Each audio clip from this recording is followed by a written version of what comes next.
I'm Emmy Wilson. Welcome to my channel. In this video, I'm going to show you guys how to make a super cute and easy Easter wreath. So if that's something that you're interested in, hang around.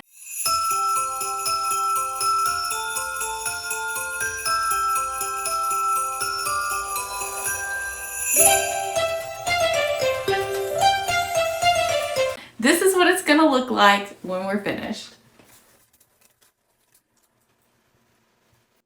The supplies and tools that you'll need for this tutorial are linked in the description below.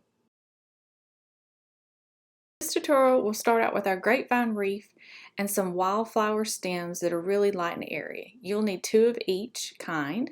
So I'm starting with the white ones, and I'm just kind of curving this stem until it matches the shape of my grapevine wreath, and then I'm going to repeat the process with the other on the opposite side. And I'm just going to shape these until I'm happy with the curve and that it follows the curve of my wreath. Next, I'm going to take 2 of my chenille stems, or a few of my chenille stems, and I'm going to thread these through my wildflowers. And what I'm doing is I'm going to do one at the base, and I'm going to twist this off on the back, and I'll show you how I do that here in just a second. And then I'm going to do the other one the same way, and I'm just running this through about half of the stems. That way I'm just tying this down just temporarily, and we're going to go back and secure these better in a minute. So I'm flip the wreath over. I'm going to give this a couple of twists like a bread tie, and then I'll just flip it back. And now we have them, they're secured, they're not going to move around, and we're just going to add another chenille stem, and I'm feeding it through about every other stem here, and that's going to help me cover the chenille stem itself, and it's also going to make it so when I flip it over and I give this a twist that it's going to easily hold that in place. So I'm going to repeat this on the opposite side for the other side of the wreath, and I'm just feeding it kind of through every other one, and then I'm going to flip it over and give it a good twist on the back side. And it's just as easy as that. Now, what I'm going to do next is I'm going to take my wire floral clippers, and I'm going to trim this, and I'm using the side that is flat. And I'm just going to give it a snip. You may have to use both hands. Sometimes these are a little hard to cut with just one hand. And then I'm going to just kind of take these and bend them a little bit and use another chenille stem to tie off the bottom of those stems at the center bottom of my wreath. I'm giving that a good couple of twists.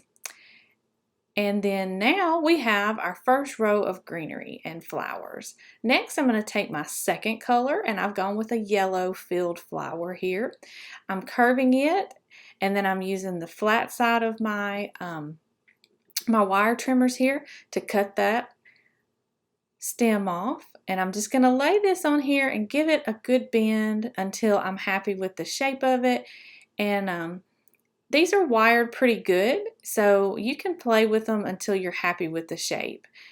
And you're just making it into kind of a C or kind of a curve, and then seeing if that matches your wreath. And if you're happy with it, then you can lay that down, trim off your excess stem, and then you're ready to tie that one off with some chenille stems as well. Hi, I'm Emmy Wilson. I help busy moms decorate their homes and learn new creative skills on my channel. So if that's something that you're interested in, make sure to hit the like and subscribe button, because that helps this channel to grow and it helps me bring more content like this to you. So now I'm going to just do the same process. I'm going to tie a chenille stem around the center, flip my wreath, give it a good few twists here in the middle of the bottom, and flip it back over. And that's going to hold those yellow flowers in place. Next, I'm going to take some decorative elements. These I picked up from the Dollar Tree. They're little carrots. If you can't find them, you can use some other ones that you find somewhere else. And what I've done here is I've taken some floral wire and I've put wire into the bottom of these, and I'm going to show you how to do this. So first you grab just one of your carrots, grab yourself some floral wire, and you want to get as heavy of a gauge as you can. And I've cut this wire in half, so you don't need that long of a piece of wire. And these are styrofoam, and I'm just shoving this metal wire as far as I can into my carrot without it coming through the other side. So if it pokes out the other side, pull it back just a little bit. And then what we're going to do is we're going to use some hot glue right there at the end and secure that in place. You don't need much, just enough so it's not going to slip around. And that's how I've made these other 3 carrots so far. So I'm going to set this one to the side and let it cool. And while I'm doing that, I also found these cute little decorative eggs at the Dollar Tree. So I'm going to grab my scissors and cut this bow off, and I want to be careful. I don't want to waste any of that because I'm going to put that back on, and I'm just going to remove the plastic. And what I've decided to do with these is I really like the little carton that these eggs came in, so I'm going to leave my eggs in the carton. I think it's so cute, and then I'm going to take this little raffia bow and I'm going to glue it back on top of my eggs. But since I took off the plastic, I'm going to have to secure my eggs with some hot glue so they don't fall out. So I'm just going to take and put some hot glue on the bottom of each one of my eggs and stick these back down into my carton and hot glue them in place. And what I'm going to do is I'm going to actually take the entire carton and I'm going to wire it into my wreath.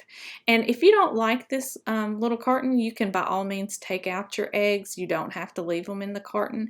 And you could put a wire up inside those eggs because they do have a little hole in the bottom of them. But I liked them in the carton. So next what I'm going to do is I'm going to glue my little raffia bow back on top of my carton. And so I've just wrapped it back around and I'm going to secure it with some hot glue. Now, I do recommend using some silicone finger protectors when you do this step. I did not do that. I'm used to working with hot glue, and I ended up deciding to put my silicone protectors on my fingers to do the next part, but I do recommend using those for the entire process for this because you do actually need to push on that raffia so that it's going to stay in place. So here I go. I pull out my silicone protectors for this little bit because I'm going to have to push on this pretty good, and I'm just going to push down, and that's going to keep that hot glue from sticking to my fingers. And now I have one piece left, and it doesn't quite wrap around, so I'm just going to glue it to the top part here on this egg crate carton that these came in and hold it in place till it cools. And now I need to put some sort of a wire. So you can use a Chanel stem, you can use one of your metal floral wires. The Chanel stems stick a little bit better with the hot glue, so I'm just putting a pretty good sized dot on each one of those peaks in the center. And then I'm definitely on this going to need to use these silicone finger protectors because you will have to put some pressure so that will really adhere good in that hot glue. And I'm kind of alternating as it cools back and forth until this hot glue completely dries on this part of this egg crate. So that's going to secure that pipe cleaner to the back of this cute little egg carton, and it's going to allow me to tie it into my wreath. So I've set that aside, and now that my carrots have cooled and the hot glue's dry, I'm just threading this long wire down into my wreath, and then I'm going to kind of play with the placement of this carrot. And I've started kind of up at the top off to one side. I'm going to come a little bit lower into this next area, and I'm going to thread this wire through my wreath, through my flowers here. And if it pokes out, you just kind of want to poke it back down into that grapevine. And this one's a little bit lower, and then I'm going to put one more kind of on the inside of the wreath. So that's going to give me 3. And remember, our good design rule is try to use 3 when you can. And if that wire sticks out the back side of your wreath right now, don't worry about it. We're actually going to address that in a little bit. Now I have one more, and I'm going to take this one and put it on the top left side. And I'm just trying to mirror the height on the opposite side. So I want them to be pretty close to the same height. And then I'm just going to kind of arrange it until I'm happy with it. Next, I'm going to take my my egg carton, and I'm going to wire this into this group of yellow flowers. So I'm kind of running these Chanel stems through my flowers. I want to be able to move those around. I don't want them to be completely covered by my little carton. And then I flipped my wreath. I'm going to give this a couple of good twists, and that's going to secure that in place. Now, I'm going to kind of arrange my flowers so that they're a little more underneath the carton, just a little bit. Next, we're going to add a bow, and I've already hand tied this bow. If you don't know how to hand tie a bow, I have a full tutorial on my channel on how to do that. And for this one, it's burlap ribbon, and you're going to need 5 to 7 yards for a bow this large. It's already got a wire, so I'm flipping my wreath and giving it a good twist on the back side to hold that in place. And what I'm going to do is I'm going to flip it over and I'm going to shape it just a little bit, kind of arrange a couple of the loops a little and just straighten it up a little. I'm not going to do too much right now because the next step is to flip the wreath back over and we're going to work on the back side just a little bit. First of all, I'm going to make sure that any wires that are poking out, I'm going to stick those down into my grapevine. And next, I'm going to take just a pencil or a pen and I'm going to wrap these chenille stems around that pencil or pen, and that's going to clean up the back, make it look a little bit neater. And I'm just checking as I go around to make sure everything is tight, and then I'm just going to twist that around my pencil and check to see if there's any wires poking out. Here's one. I'm just going to thread that back down and check all the way around on the back. So the next step is to take your scissors and give those ribbons a clean cut. So I'm going to trim those to be a little bit shorter. I'm going to fluff those loops a little bit. And next, so you can totally stop here, but I'm going to keep going, and I have a little extra detail that I'm going to show you, which is this little happy Easter bunting. And this is something that I've made, and I have another video tutorial I'll be releasing on the channel that shows you exactly how to make this little mini bunting if you're interested in adding this to your wreath. What I'm doing is I'm using a piece of jute and I'm just using a scrap piece to tie this into my grapevine. So what I'm going to do is I'm going to tie the scrap piece in. It's probably 5 or 6 inches long. Just make a single tie. Then I'm going to lay the jute bunting over the top, tie another knot on top of it, and then tie 2 of those strands together. I'm going to repeat this process with the Easter mini bunting. So once again, I'm going to take that scrap piece of jute and I'm going to feed that through my grapevine wreath.